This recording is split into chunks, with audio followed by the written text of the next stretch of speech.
And let's start by talking about fans coming back into stadiums, or the lack of it, because it's clearly not happening at the minute. We both got very strong opinions on this, but if we jump back a little bit, obviously the pandemic, between January and February, I think a lot of us here, especially in January, were like, it's in China, it's far away, it's not going to affect us. Came to Italy, then came to France and Germany, and then it hit us. And fans stopped going into grounds in about March of this year. In all sporting contexts, really, and we went into lockdown. But it seemed like there was maybe a little bit of hope over the summer, at the end of the summer, with the talks about October, maybe the time when fans begin to come back into stadiums. But that once again seems to have been pushed all the way to March next year, which we're going to talk about the implications of that. How is that going to affect all of us and affect clubs and fans and players alike? But first of all, Kyle, let's have a chat about the effect of this, really, and your initial thoughts on fans not being allowed back into grounds.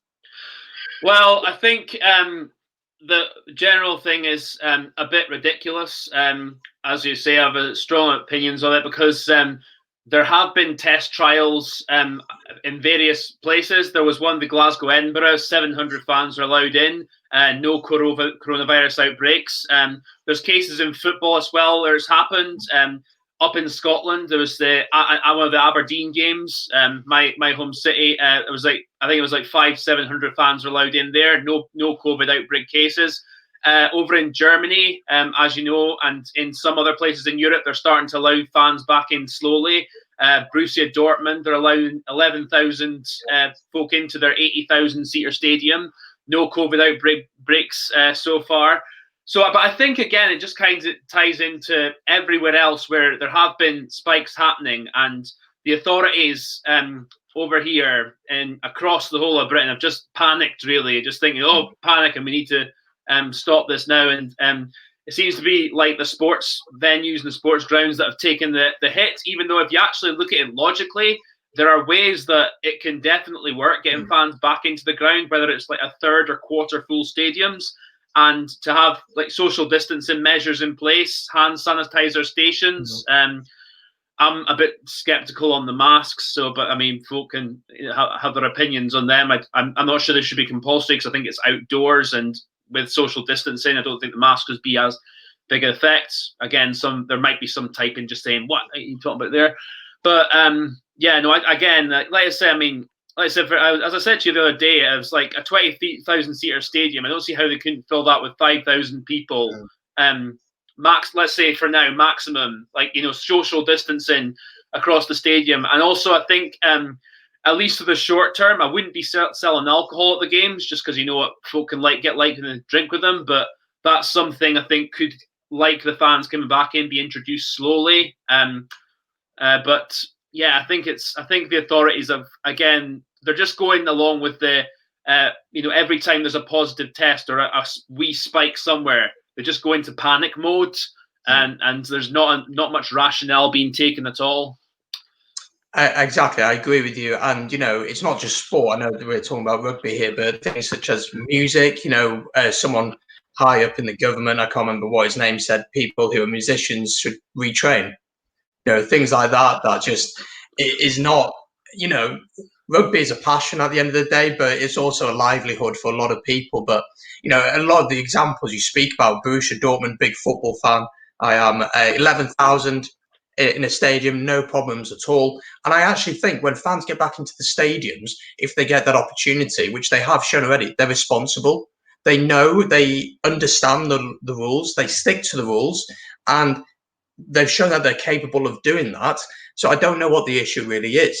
If they need to wear masks, that's fine. Hand sanitizing stations around the place. For people who don't know, I can't talk. I work in a water park, and the water park isn't massive. I won't name it, just in case my boss ever watches this. But we have over 100 people in there.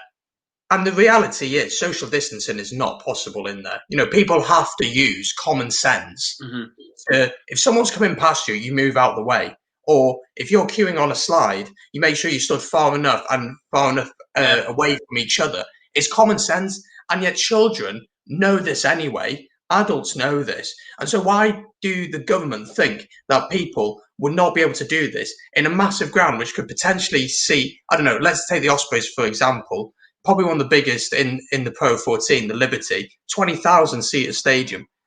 How can you tell me that 5,000 people or less even cannot socially distance in that space? I don't understand that. And it's killing our game. At the top level, it's not too bad. But, at the lower levels, which we will get to in a second, and I'll get your opinion on that, it's a massive issue.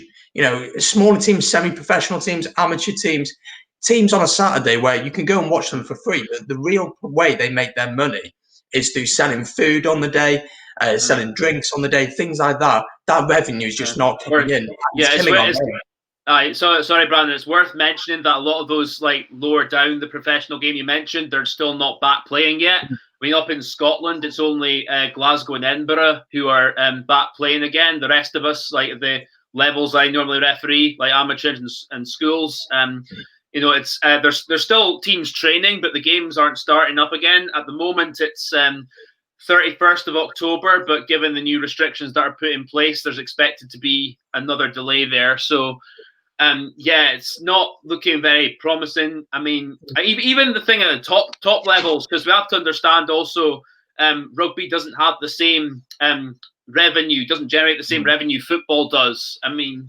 there'll be a lot. I mean, then you look at some of the losses, especially like the RFU have made. Like, I stand to be corrected, but I think last I looked, it was like 180 million or something like that.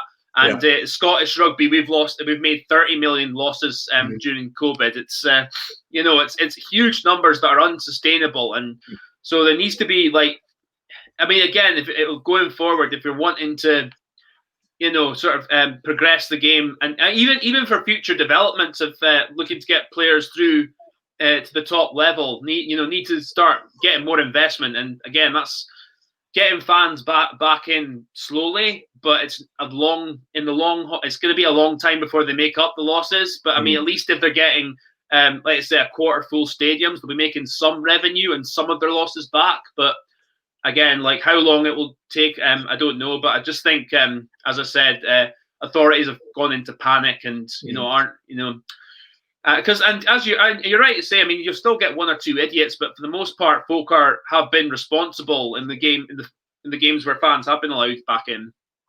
Yeah, they have, and I think people will just be glad to watch live sport again. Because I remember during lockdown, there was no live rugby, no live football, and the minute the Bundesliga, the German league, came back, I signed up to BT straight away because I wanted to watch live football. I'd missed it. I hadn't seen anything for 2 odd months, so I wanted to watch it. I just think that's how fans will be with going back.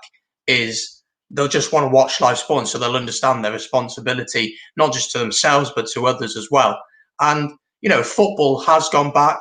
Lower league football has gone back, but there's still a lot of contact between people on the pitch. That's my opinion. There's still a lot of contact. Okay, rugby, you have to have contact. You have to have contact. It's true, but in football, there's also contact. So I do think there's ways around it. And I don't want to get political because I just don't want to do that. But it seems unavoidable at the minute. It does, exactly. And as you said, it seems like the authorities just go into panic. It seems like when we went into lockdown, I completely understand and I respect the fact that this is a new virus. We don't understand it properly. And the reality is we're not going to understand it for a long time. But I just think that I don't feel like the authorities took it seriously in the first place. And then when it happened, it was like, oh shit, we now need to get our stuff together. And it was just too late by then. And every time it's like when you cut your arm, for instance, and it's bleeding and you put a plaster on it and then we leave it, it goes bad again, then we stick another plaster on it thinking it's going to heal it, when in reality you need to sort the problem out properly.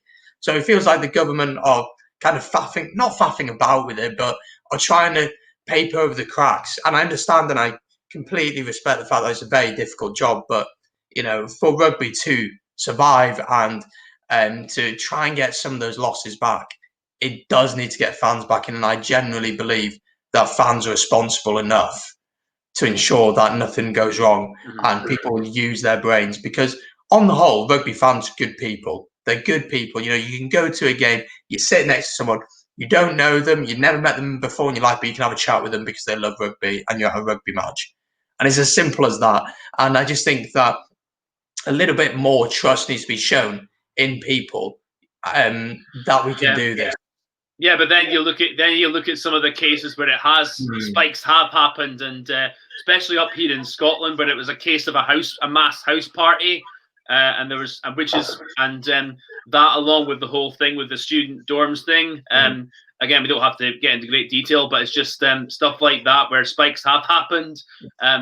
But again, I think like folk look at that and then they're just like, panic and fear it's going to go absolutely everywhere. But I mean, the thing is, even from our own end, like our government, again, just in hindsight, like shutting a lot of the things they did back in March was not the smart move. I mean, I know I'm going to get folks saying like, oh, it's killing people, and obviously that's very sad, and it's been disgraceful the way it's handled. It's been handled in certain quarters, particularly in the care sector and hospital sectors. But I'll try and stick mainly to sport again.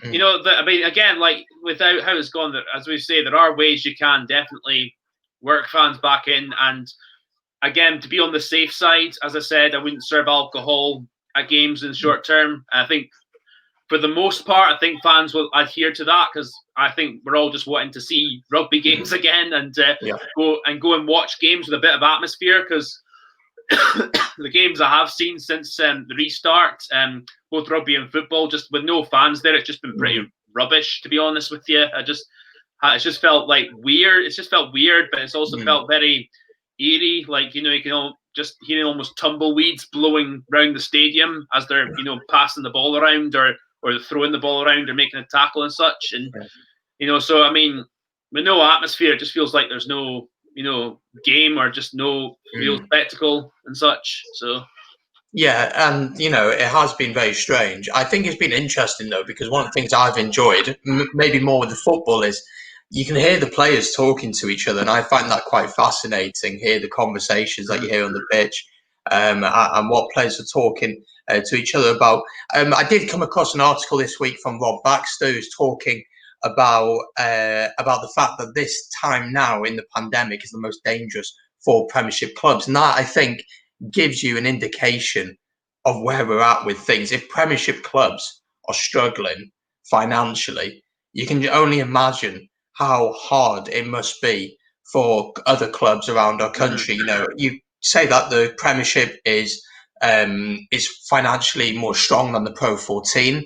You definitely say that. It's probably one of the richest in Europe, that's for sure, along with the top 14. But I think it gives you a good indication of the challenges that clubs at lower level are going to face. And I think, the scary thing as well is this week we saw 2 games being postponed. We saw Sale versus Worcester being postponed, and we saw Northampton versus Gloucester being postponed. Sale having a ridiculous amount of people coming out with positive tests. And so that throws another curveball into the whole thing. It's a little bit crazy at the minute, isn't it? Yeah, in regards to positive tests, I'm fully understanding why the RFU are looking into an investigation of that, because you do have to think, like, what were all those players doing? I mean, that's the thing also, like, players, if they want games to go ahead, they need to show. I think most of them are. I mean, the sale, from what I've seen, rugby, the Sale one seems to be mostly a one-off. Bar, like, obviously there's a few tests now and then that have come up, but it's also I think there needs to be some question marks as to what constitutes a positive test for COVID. I mean, I think I don't know, that's maybe a side issue. I've got some questions about that, but just like I said, I think again, when you got that many players testing positive, I can fully understand why the game was put back. But also, again, like, look at what symptoms they got. I think, like, they probably should self-isolate, but again, it's I don't know. Like, I just think players need to. Again, I'm sorry, I'm just rambling on there. No, but it's true, and that was the correct thing to do, was to postpone that game, because you just can't take that risk. Then players will be mixing together, although they obviously try to social distancing when they're training, when they're doing tackling training. there is no social distancing. That doesn't exist, obviously. The big talking point also from this week that I came across was about the Six Nations being potentially delayed to allow fans to come back in. Of course, the government here in the UK spoke about fans being allowed to go back in October originally. Now that looks like it's going to be postponed until at least next March, where the Six Nations traditionally kicks off. Last weekend in February, I think it is when it traditionally kicks off. No, the first weekend in February. First weekend in February, sorry. And so usually rugby would be well underway by the time fans would be allowed back in. You alluded to the start about how much the English RFU said that they have had a loss of 183 million over the pandemic, which is a heck of a lot of money. And you think that if they could sell out Twickenham, which they wouldn't at that point, that'd make some money back. What are your thoughts about the Six Nations potentially being delayed? Do you think it's good for the fans, or do you think that we should try and keep it as the same so the calendar of rugby stays the same in a sense? It's a difficult one because at the moment, the way things stand, the Lions tour is still set to go ahead. Pardon me, in the summer in South Africa. So it's going to be sort of interesting to see if it's moved further back and how much would it clash with that. And even if the Lions tour is still going ahead, we don't know yet. And even the Six Nations, I mean, I don't know, just things are changing all the time. So I think, again, from what our proposals have been so far, I think it would be safe to get quarter or third full stadiums at the Six Nations, and it would give a bit of atmosphere at least. So, I think that needs to be looked into. Again, I just kind of like repeating myself. I think just saying no fans at all is just a sign of panic, but because we've already discussed the ways that you could work them in, and especially during the Six Nations, the interest would still be there. Granted, I think maybe outside of the grounds, maybe a bit needs to be more needs to be possibly, you could say, done with regards to folk going to pubs to watch the games, etc. That's something that I think you could look in. That should be looked into a bit more. How you do that and allow certain people into pubs, etc. But in regards to the grounds themselves, I see no reason why they can't allow the proportion of people that we've already suggested. Yeah, and something that I was thinking about was with allowing fans to go to games. Like I live right at the top of Wales on the North Wales coast. It wouldn't be right for me to travel all the way to Cardiff to go watch a game because it's unnecessary travel. But people in and around Cardiff would be allowed to go there. The pubs question isn't really down to the Welsh Rugby Union in Wales, for example, or in Scotland for the Scottish Rugby Union. Yeah. It's down to the pubs to ensure that happens. But then that raises another question: is that people can still go to pubs, clubs, restaurants, mixed with 50, 60 different people, and yet people can't go into stadiums, sit at least 20, 30 meters apart at some point. Well, with the new lockdown laws, sorry, Brandon, with the new lockdown laws in place, that's not so much now with clubs and clubs. But no, I get what you mean entirely. There's so many contradictions going on. Absolutely, but I don't know with this like Six Nations postponing it. I love the Six Nations, and for Wales especially, I think fans are really, really important. We really we thrive of having our fans, and when we have an atmosphere and the fans are with us, it's fantastic. Maybe for a team like France, it'd be better because the French fans certainly get on their back when they're not performing. But I know for us, for you guys, for the Irish as well, a lot of the time the fans are integral really to how a team performs. And I would love to see fans back in, obviously safely. But again, the Lions is coming up. And it's just, is it worth knocking on everything again? The Lions gets knocked on, then the players only have maybe 2 weeks to get back fit, ready for a new season. We're already saying that the season is congested as it is. Do we want to make it even more congested? But moving on to the Six Nations itself. Sorry, Brian. I'll just add one final point. with regards to travel, obviously, if you're going to the rules are still in place. If you're going to places like, if it was away to France or Italy, the self quarantine rules would still apply. So that's an issue. Like, so you'd have to think, oh, how could you work that with regards to fans going to away games, which needs to be taken into consideration. I think again, there's ways you could work it, like with folk who are specifically designated to see in the Six Nations games if they paid their money for it, etc.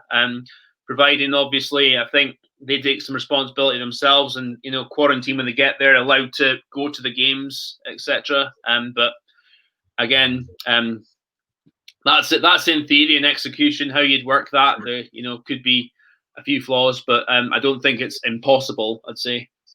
Absolutely, and it'll be interesting to see how they try and get fans back. But we still have 4 games left of this year's Six Nations, which is very strange to say at the end, midway through October. We have Ireland against the Italians, France against Ireland as well. So Ireland have 2 games left.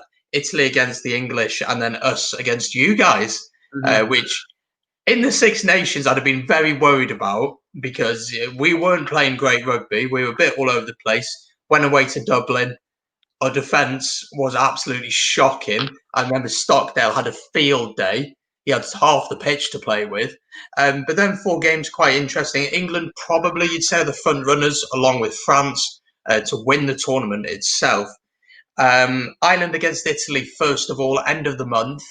Ireland to win this, I'd assume, is what we're thinking. But who knows? With, players haven't played together, no momentum at all. It's going to be interesting, I think. Yeah, I think Ireland should win that comfortably. Got to remember also, Ireland are in with a good chance of winning the tournament as well. I mean, because they only lost at Twickenham, so if they get a bonus point win against the Italians, then they'll be in. I think they could go into the game in Paris with a lot of confidence. But of course, the thing is, I think if probably France and England will be going in with a bit of momentum, considering how well Exeter and the French teams have done in the European Cup competition. So I've seen there's a few of those players have had a wee bit more time together compared to the. I mean, and I've gained a wee bit of form as well compared to the rest of the nations. But yeah, I think Ireland should win that one convincingly. Worth adding though that with Italy going there, again the players travel, sort of distances to go to games. Still happens in football as well, of course, and in rugby. So if that's possible for players, then I don't see how it could be impossible for a select 100 fans or whatever to do the same. But again, we'll see what happens there. Yeah, we will do. I agree with you. Ireland easily. France against Ireland then the following weekend on the 31st. France obviously started the Six Nations with a bang. Playing incredible rugby. Anscombe, Dupont, and loads more players, and just absolutely tearing it apart. Playing like the French of old that we know. But then they found a bit of patchy form, and they go into this one against Ireland, who you'd have expect to, one, have come off a win against the Italians, but also to have played a game, which I think will have a massive impact on this game. Yeah, but again, you've got to take into consideration how well, like I said, likes of Toulouse and Racing have done in the end of the European Cup competition. I mean, that game, that quarter-final against Ulster, I thought Dupont and Anscombe were cooking again, almost as well as they can do. And for France's sake and for Toulouse's sake, I hope Toulouse stick them together, because Toulouse have got a habit of playing Dupont at 9 and moving Anscombe to 12. But no, I think that's going forward. That's the French partnership they should be going for, and one that could potentially be like a bit. Well, not potentially. There will be like a big threat to anyone come 2023 World Cup. Yeah, no, I think because it's in Paris, France, you'd have to say are the favourites. but it'll be interesting again without fans there. See, if, I mean, they might. I don't know if they'll be able to get the band in to play the stuff like they do in Paris normally. But it'll be, but I think, as you say, if Ireland beat Italy convincingly, they'll be going in there with a bit of confidence. So it could be a fairly close game. But I think France will just scrape it. I mean, I've not seen the French squad yet, so I don't know who to pick. But I think France will just scrape it. And again, it's up to the England-Italy game to see if that's going to be enough for them to seal the title, which will be interesting. Well, that is the next game, Italy against England on the same day. So them 3 games all on the 31st in Rome. So it's not a given that England are going to win, but it is a given that England are going to win. So we expect England to win this bonus point most likely and to smash the Italians. You agree with me? Yeah, I think so. I think again, I just think the Italians, they're not. They still haven't given Sergio Parisse the swan song, but I don't know if he'll be fit or he'll be part of the squad for this game because I think that was maybe their idea in the Six Nations to get him in the last game of the tournament, to give him a bit of a send off. But whether that's going to happen or not, I mean, he said himself he's probably played his last game for Italy, so we don't know. But no, I think England will just have too much, and the fact that they'll be so focused on the Six Nations prize and the bonus point win in this match, giving them the best opportunity possible for that. I just think they'll be so switched on. Then it might take them, like I say, I think in the first 20, 30 minutes, it'll have a rusty time of it, and Italy will make it tough for them. But as the game goes on, I think England will just have too much and pull away. And I think they should put 30, 40, maybe even 50 points on Italy. Yeah, you know what's going to happen. It's going to be, as you said, tough for 20, 30 minutes. Then after half time, Italy's discipline goes. They start making stupid mistakes. Probably get a prop in the sin bin, maybe even 2 at some point. They get tired, and England can bring on a world-class bench that Italy just simply cannot compete with. And then the final game, us against you guys. And as I said at the start of this little segment, if it had been in the Six Nations itself at the start of March, I think it'd have been a very, very difficult game to call. Wayne Pivac has announced his squad. A lot of youngsters in there. People like Johan Lloyd at Bristol. And, I'm going to be having a chat with him in the near future about his call-up. But it's an interesting young squad. No Anscombe, which we'll get onto in a little bit. But how do you see this one going? This weekend, obviously, Glasgow and Edinburgh lost, but I don't think we can really take too much of that into form or anything like that. But it's in Cardiff. Does that play a part, do you think? I think so. I think you're right with after how we played against France. I think we would have been going into the match back in March with a lot of confidence, and we'd have had a good chance. Still would have been difficult, but I think because Glasgow and Edinburgh, they haven't really come back on firing since the restart. Edinburgh did okay up until the last 20 minutes or so against Ulster, and since the new season in the semi-final of last season's thing, of course, and then this season they've both sides have been kind of patchy, but there's some confidence to take in that both in that the Scottish players who are playing for Exeter right now are doing really well. Obviously, Hoggy, Johnny Gray's playing there. Sam Smith's been getting some action. It's good to see him back playing as well. And he'd be an excellent option for us as well if we pick him. But I think also because we've been playing a bit more of a pragmatic game, we'll make it a bit tougher for Wales. But I think because it's in Cardiff, and I think with our players just getting back into the Scotland squad, I think it will. Again, I just think it might be a bit of a big hurdle for us to be expected to win. But I think we'll make it a test for Wales. But I think Wales will just, again, the Cardiff factor I think will come into it, and Wales will just come through the match. But again, a shame that it wasn't. They didn't get this going ahead in March. Otherwise, I would fancy their chances. Yeah, well, I think I spoke to you a few days before the game was meant to be played, and I was like, I'm not confident about this one at all. Mm-hmm. There has been talk about Finn Russell maybe, coming back to the squad. Yeah, that's another plus point. That pardon me. That's another plus point is that he has seemed to put his differences aside, and he has been playing well for Racing, and since the restart, and even before the restart. So that's something I think actually will be a big plus for us, and could give us actually could give us maybe like a close chance. But again, all depends on how much of a platform we can give him, and but no, I'm happy to see him back, and I think as well as how well Adam Hastings played towards the end of the Six Nations before obviously lockdown. So I think you have Finn Russell's one of those players you just have to put him straight back in.